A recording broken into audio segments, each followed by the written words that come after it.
Hi, I'm Terry Ascott. I'm the CEO and founder of Sat7, and I'm here today with Phill Butler, a very old friend of mine.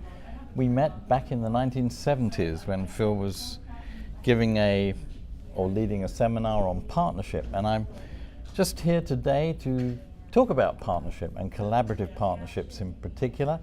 And Phill, how would you define a successful collaborative partnership? Well, first of all, partnership, of course, is a God idea. It's not my idea, your idea.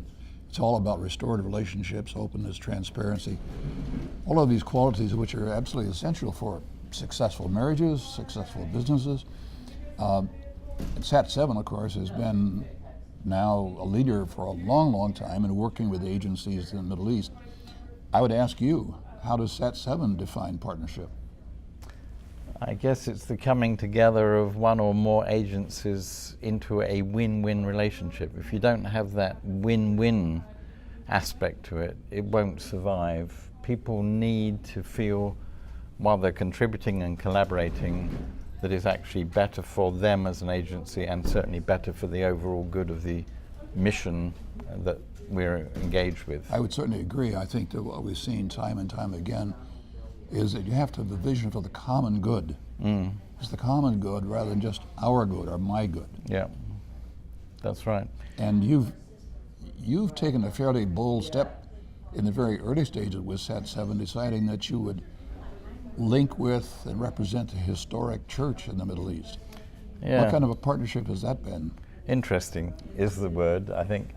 It's had its ups and downs, but it has been a great blessing, I think. Not only has it been a blessing to see how Sat7's been able to bring together the historic churches, Catholic, Orthodox, together with the evangelical church, but it's also been great to see how the Western partners that are involved with us have not only discovered each other, but also discovered the spirituality in the traditional churches. And of course, when you're talking about historic churches, we tend to stereotype in the same way that we do with many other churches in the Western world. And historic churches, like Western evangelical churches, have got their good and their bad.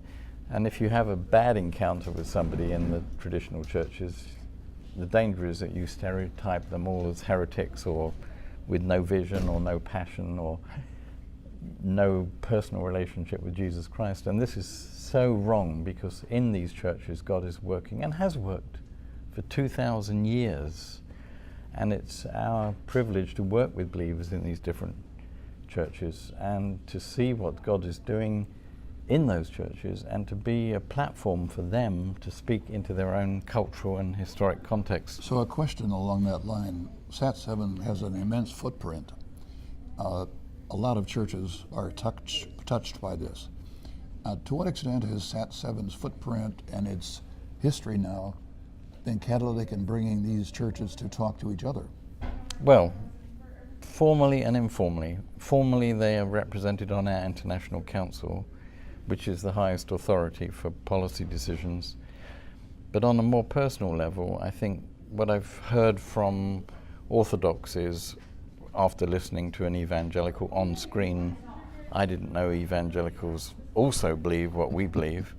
Or I've heard from an evangelical once when he was watching a bishop from Cairo in the Coptic Orthodox Church. He said, this pastor or this bishop was more evangelical than my pastor. I didn't know people existed like that. So it's been a great missiological journey, really. And if you were to think about partnership in the greater Middle East, what would you say is particularly unique about the challenge of partnership in the Middle East? Probably centuries of distrust and division.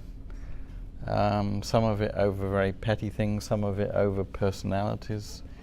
Much the same as in the West, but in the West we only have a couple of 100 years of this kind of division.